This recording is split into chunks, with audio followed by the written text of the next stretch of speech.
What's up, metal and heavy music fans? Today we are ranking the third albums from melodic death metal bands.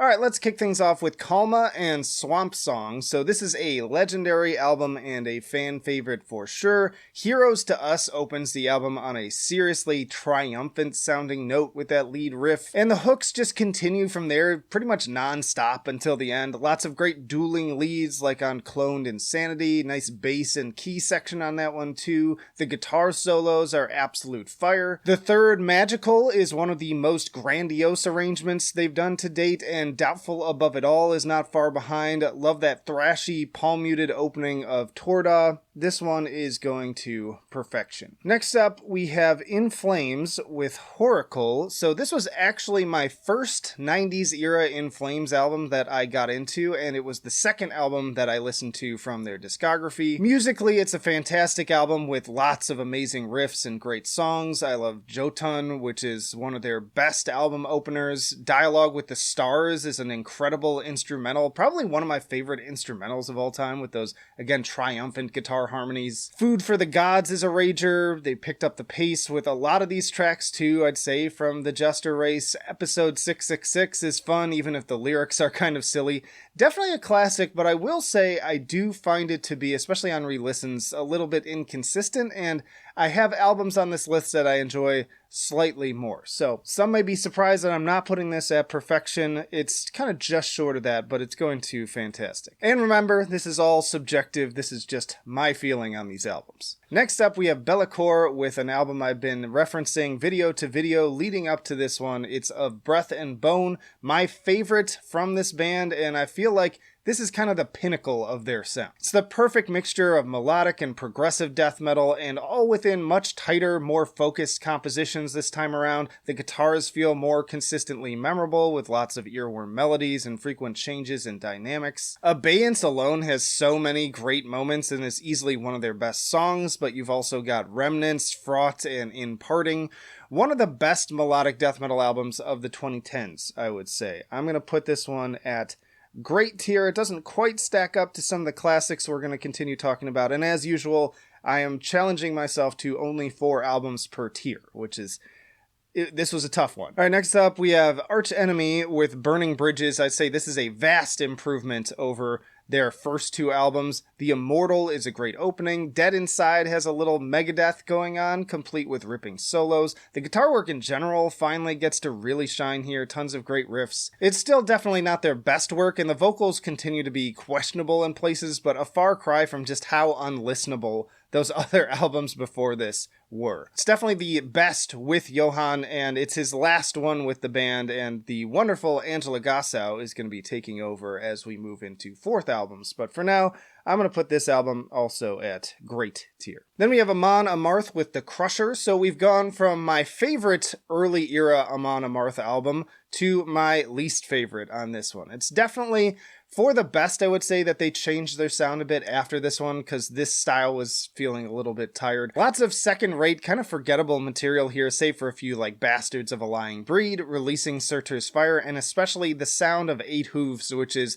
the best track on this album for sure. Not terrible, but not something I go back too much. I'm going to put it at okay, not my thing on this particular list. Next up, we have Children of Bodom with Follow the Reaper. So this vastly improves on everything from the first 2 albums. Even stronger standout tracks like Bodom After Midnight, Children of Decadence, Mask of Sanity. More epic sounding tracks too, like Every Time I Die. The production is stepped up. Crazier riffs, shreddier solos, synthier synths, and also more consistent with fewer vocal issues. They pretty much abandoned the Jarls at this point, thank God, because that was really the main thing sort of pulling those other albums down for me. I really enjoy this album. I'm going to put it at fantastic, pretty high up at that. It's another one that could have made perfection tier were it not for my 4 album limit, and there's some tough competition here, y'all, and hopefully you'll understand as I start to put more in perfection tier why some of these albums didn't quite make the top. But as we're going along, if you feel like Children of Bodom should have made the top, let me know which album you would have switched it with down in the comments. Next up, we have Dark Tranquillity with The Mind's Eye. And so taking a bit of a step back, I would say, here from the gallery. This is still a very solid release, but it's just not as groundbreaking or consistently engaging. You've got some great ones like Zodiacal Light, which I'm not even sure if I'm pronouncing that one right, and Hidan, but also a lot of filler over the somewhat bloated track listing. So solid listen, but not very memorable, I would say. It almost pains me to do this because Dark Tranquillity is my favorite band on this list, but I am going to put this one up higher on okay, not really my thing, because it just, like, again, with the competition here, it just didn't stand a chance, and that's saying a lot. Then we have Amorphis with Elegy, so moving to majority clean vocals here with a new vocalist too, and while in many cases I'd be mad at a band for going that direction, I think that this style actually suits their music better here, which is more of kind of straight up progressive metal, even a little progressive rock with lots of 70s influences. There are still some death vocals, but they're used very sparingly, and as a result, I think they come out stronger than they did on the previous album. Lots of fan favorites here, including Against Windows, which has some kind of Opeth vibes, Song of the Troubled One, and Relief are also great. It's a little long-winded and can't quite stack up to the intensity I like in some of these other albums, but I'm going to put it at good tier. And I'm realizing I actually messed up. Burning Bridges should also be at good tier. So now Carcass finally gets to enter the fray here with Necroticism, Descanting the Insalubrious. Always love saying that album title. Moving out of their overtly death grind sound into the melodic side of things while still keeping those more extreme influences. It's a pretty good balance, I would say, and also quite progressive, which is definitely a 180 from their first two albums. It may not have quite the legacy of Heartwork, but it's honestly pretty close to it in terms of quality, with great songs with titles like Corporal Jigsaw Quandary, Incarnated Solvent Abuse, and Lavaging Expectorate of Lysergrind Composition. That is definitely a mouthful.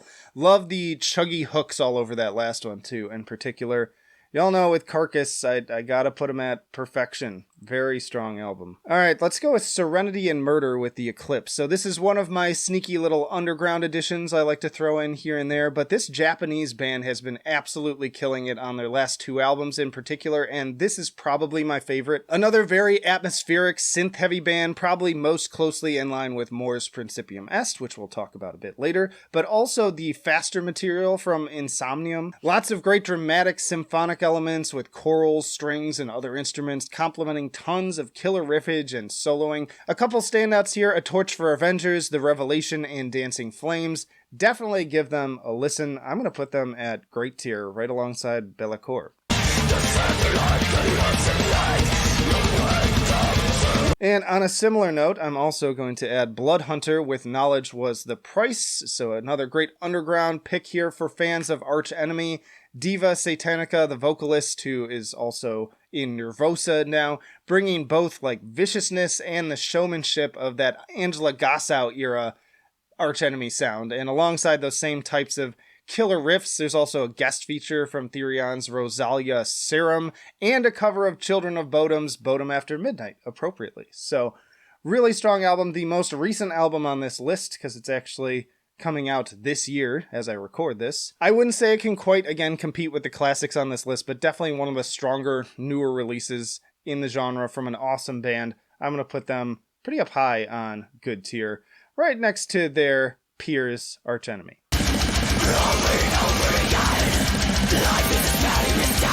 Ooh, but then we have The Haunted with One Kill Wonder. Awesome follow-up to The Haunted Made Me Do It. Definitely feels like kind of a part two in the same style with the same focus on speed and hooks. Going for kind of like a 70% at the gates, 30% Pantera this time, I would say. God Puppet will just rip your fucking head off, and the main riff on Shadow World gets totally lodged in your brain. Kind of an Arch Enemy vibe on that track too. Bloodletting is a total chugfest, and then of course you've got DOA, which made a fantastic appearance on Rock Band. I think it was Rock Band. And in any case, another excellent album. I'm going to put this one at fantastic. Actually, maybe even a little bit higher than Whoracle. All right, then we have Nightrage with A New Disease Is Born. So not loving the singing on this album. It's a little bit more metalcore, which I like metalcore, but that's just not really what I was looking for here. Kind of even reminded me of like Avenged Sevenfold, like earlier Avenged Sevenfold, mixed with the In Flames and Soilwork vibes.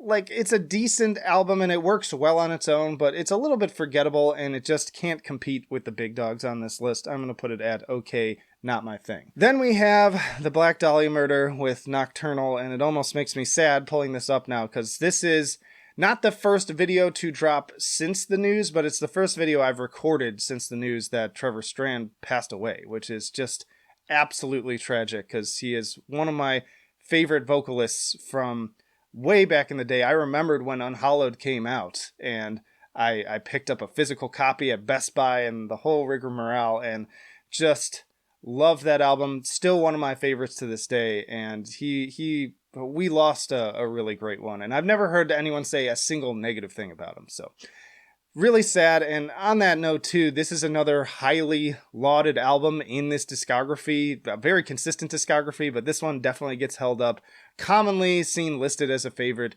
really paying tribute to the classics that inspired them right down to the cover art while still just doing their own thing. Seemingly overloaded with hooks too that are just plain fun while also capturing a little bit of that old sort of At the Gates atmosphere with an extra side of brutal vocals. Favorite tracks on this one: Everything Went Black, What a Horrible Night to Have a Curse, Nocturnal, and Death Mask Divine. Must listen for guitar players in particular. I'm going to put it up at perfection. Rest in peace, Trevor. Then we have Soilwork with A Predator's Portrait. So once more kicking off on a killer opener with Bastard's Chain, moving into a little bit more of that modern production as opposed to the slightly rawer sound of their first two albums. Maybe slightly more groove oriented too and less aggressive with more focus on melody, especially on tracks like The Average Stalker and Neurotica Rampage, starting to incorporate clean vocals in a similar vein as In Flames on like Reroute to Remain. And I know this is moving into a popular era for the band, but I actually do prefer those first two albums. Like,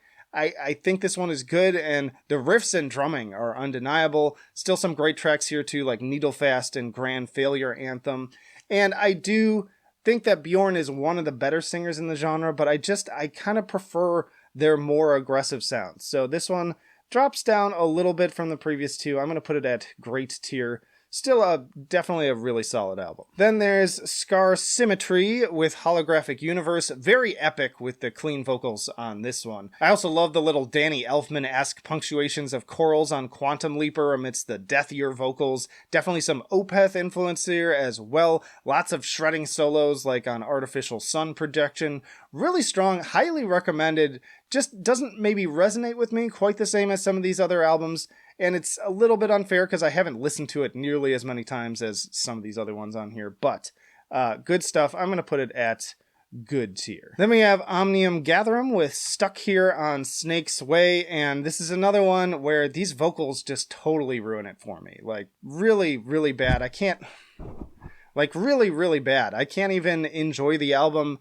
And it's a shame because there's some solid riffing here, but it just completely destroys the experience for me. So I'm going to put it at okay, if even that. It's easily my least favorite album on this entire list. All right, At the Gates, Terminal Spirit Disease. So very solid album, working up to that sort of Slaughter of the Soul sound, but it's more of a glorified EP. In fact, if you look up the details on it, they were going to make this an EP, but the studio and label pressured them to make a full length, and so they basically just tacked on some live songs. The title track is definitely a banger. The Beautiful Wound is also decent. I dig the violin and cello featured on And the World Returned. Not as great as some of the other albums on here, but I am going to still put it at great tier. Then we have Insomnium with Above the Weeping World. So yet another fan favorite on this list. It was a real tough one again, y'all. Like, finalizing the slots. I switched a couple things around last minute, and it was I even had to ask for some like input from the Discord to help me out. Anyways, love the big moody build up into the more aggressive riffing on Mortal Shore, and on that note, incredible pacing in general with a good mix of big, profound, doomy elements and the faster stuff. Definitely also one of the more emotionally cathartic albums on this list with tracks like Devoid of Caring. Still not quite a top tier album for me personally on this particular list, but definitely among their best and in a damn fine discography. I'm going to also put this one up there at fantastic. And then we're going to wrap up with Mors Principium Est and Liberation Termination. Probably my second favorite Mors Principium Est album overall, but damn, if you love bombastic symphonic synth work and electronic elements in your melodic death metal, this album just slaps. There are so many great parts and hooks on The Oppressed Will Rise, The Animal Within, Cleansing Rain. It is done, like, honestly, the entire... There's not a bad song. In fact, there's not even, like, a mediocre song on here. Just a straight headbanger, start to finish. Again, a highly underappreciated album from one of the genre's best underground acts. I'm going to put this one also pretty high on perfection. But y'all check out this playlist for more melodic death metal videos in this series, or this one for just more metal tier lists, and let me know down in the comments what are your favorite melodic death metal third albums on this list. But that'll do it for now. Flight of Icarus signing off. I will see you in the trenches.